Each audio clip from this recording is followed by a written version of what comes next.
আপনারা দেখেছেন গোপালগঞ্জে ওই আওয়ামী ফ্যাসিবাদের গুপ্তচরেরা এদেশের জুলাই বিপ্লবের অগ্রণী ভূমিকা পালনকারী বীর সৈনিকদের উপর যেভাবে গুপ্ত হামলা চালিয়েছে, তাদেরকে রক্তাক্ত করেছে।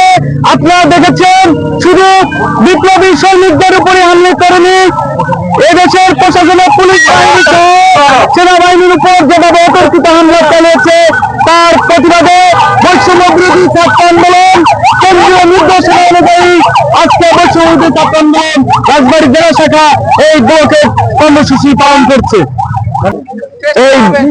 এই মুজিববাদ বাংলাদেশ থেকে একবারে শেষ না করে দেওয়া পর্যন্ত আমরা এই রাস্তা ছাড়বো না, এটা আমাদের উপর থেকে নির্দেশনা জানানো হয়েছে।